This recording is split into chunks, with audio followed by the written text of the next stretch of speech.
તો જય હિન્દ વિદ્યાર્થી મિત્રો, સ્વાગત છે તમારું આજના નવા વિડીયોમાં। આજના વિડીયોમાં આપણે મહત્વના બંધારણીય સુધારાના 30 આઈએમપી એમસીક્યુની ચર્ચા કરવાની છે। આ તમામ એમસીક્યુ આગળ તમને કોન્સ્ટેબલની પરીક્ષામાં ખૂબ જ ઉપયોગી થવાના છે, માટે વિડીયોને અંત સુધી જરૂર જોજો। સાથે ચેનલ ઉપર નવા આવતા હોય તો ચેનલને સબસ્ક્રાઇબ કરવાનું ભૂલશો નહીં, જેથી આ ચેનલ ઉપર તમને આવા જ વિડીયો મળતા રહેવાના છે। તો ચાલો શરૂ કરીએ વિડીયોને।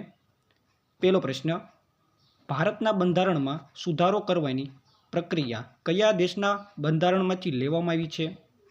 તો આ પ્રશ્નનો જવાબ દક્ષિણ આફ્રિકા આવશે। ઓપ્શન બી જવાબ સાચો આવશે। ત્યારબાદ બીજો પ્રશ્ન, બંધારણમાં સુધારો કરવાની જોગવાઈ કયા અનુચ્છેદ અંતર્ગત કરવામાં આવી છે? તો અનુચ્છેદ 368। ઓપ્શન સી જવાબ સાચો આવશે। આગળ ત્રીજો પ્રશ્ન, પ્રથમ બંધારણીય સુધારો કયા વર્ષે કરવામાં આવ્યો હતો? તો પ્રથમ બંધારણીય સુધારો 1951માં કરવામાં આવ્યો હતો। ઓપ્શન બી જવાબ સાચો આવશે। ત્યારબાદ કયા બંધારણીય સુધારા દ્વારા બંધારણમાં 9મી અનુસૂચિ ઉમેરવામાં આવી હતી? તો પ્રથમ બંધારણીય સુધારા દ્વારા 1951માં જે બંધારણીય સુધારો થયો હતો તેમાં ઓપ્શન એ જવાબ સાચો આવશે।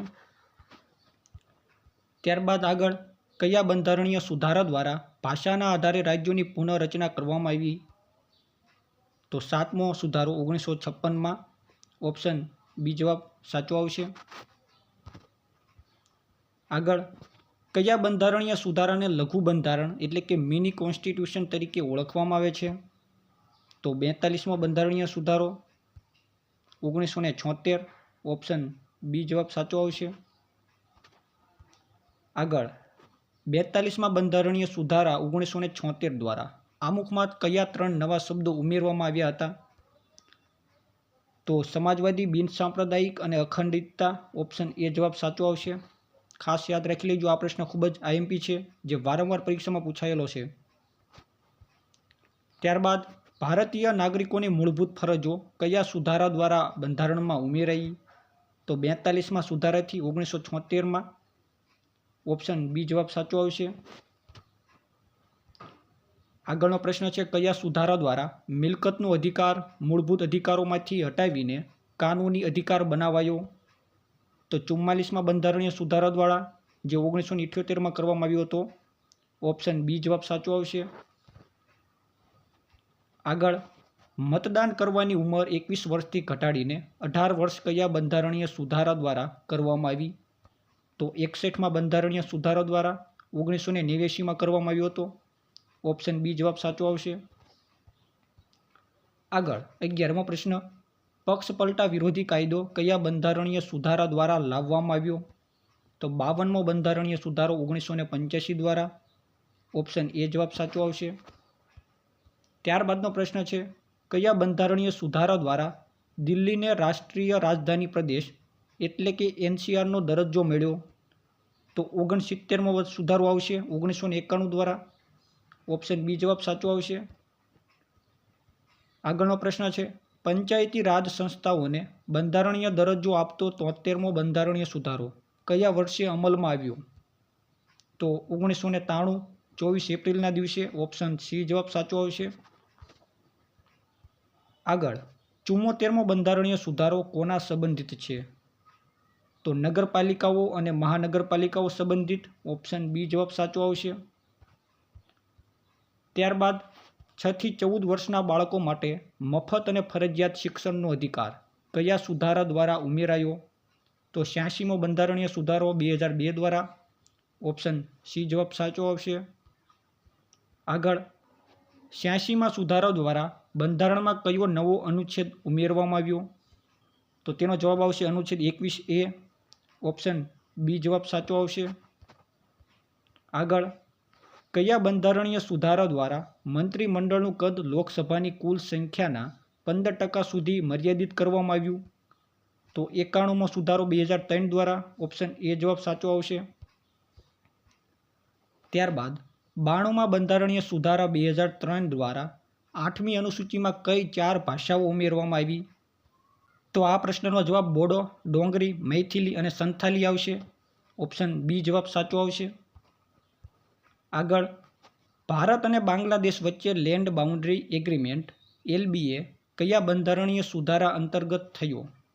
તો તેનો જવાબ 100મો સુધારો આવશે 2015 દ્વારા. ઓપ્શન બી જવાબ સાચો આવશે. આગળ, ભારતમાં જીએસટી એટલે કે વસ્તુ અને સેવા કર કયા બંધારણીય સુધારા દ્વારા લાગુ કરવામાં આવ્યું? તો 101મો સુધારો 2016 દ્વારા. ઓપ્શન એ જવાબ સાચો આવશે. આગળનો પ્રશ્ન છે, રાષ્ટ્રીય પછાત વર્ગ આયોગને બંધારણીય દરજ્જો કયા સુધારા દ્વારા અપાયો? તો તેનો જવાબ આવશે 102મો સુધારો 2018 દ્વારા. ઓપ્શન બી જવાબ સાચો આવશે. ત્યારબાદનો પ્રશ્ન છે, આર્થિક રીતે નબળા વર્ગો માટે 10% અનામતની જોગવાઈ કયા બંધારણીય સુધારા દ્વારા કરવામાં આવી? તો 103મો સુધારો 2019 દ્વારા. ઓપ્શન બી જવાબ સાચો આવશે. આગળ, કયા બંધારણીય સુધારા દ્વારા લોકસભા અને વિધાનસભાઓમાં એંગ્લો ઇન્ડિયન બેઠકોની અનામત નાબૂદ કરવામાં આવી? તો આ પ્રશ્નનો જવાબ 104મો સુધારો આવશે 2020 દ્વારા. ઓપ્શન સી જવાબ સાચો આવશે.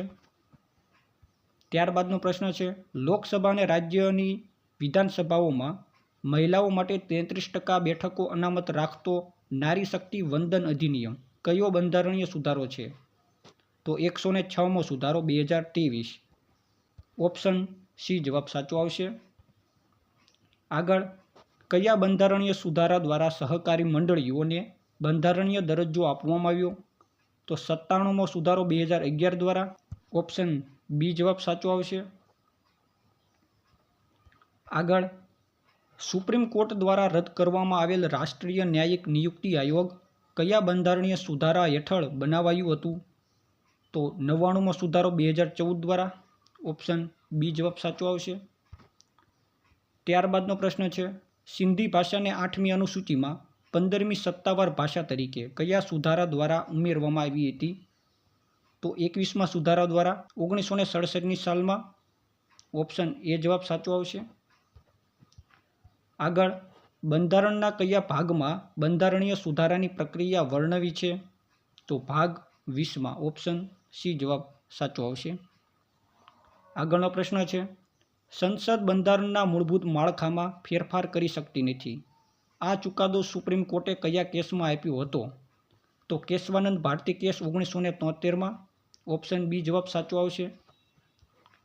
અને છેલ્લે, કયા સુધારા દ્વારા રાષ્ટ્રપતિ માટે બંધારણીય સુધારા બિલ પર મંજૂરી આપવી ફરજિયાત બનાવવામાં આવી? તો 24મો સુધારો 1971 દ્વારા. ઓપ્શન એ જવાબ સાચો આવશે. તો વિદ્યાર્થી મિત્રો, આ હતા ભારતીય બંધારણમાં જે મહત્ત્વના સુધારાઓ થયા છે તેના 30 એવા મોસ્ટ આઈએમપી એમસીક્યુ જે વારંવાર કોમ્પિટિટિવ એક્ઝામમાં પૂછાતા હોય છે. આ વિડીયો તમને આગળ કોમ્પિટિટિવ એક્ઝામ માટે ખૂબ જ ઉપયોગી થવાનો છે.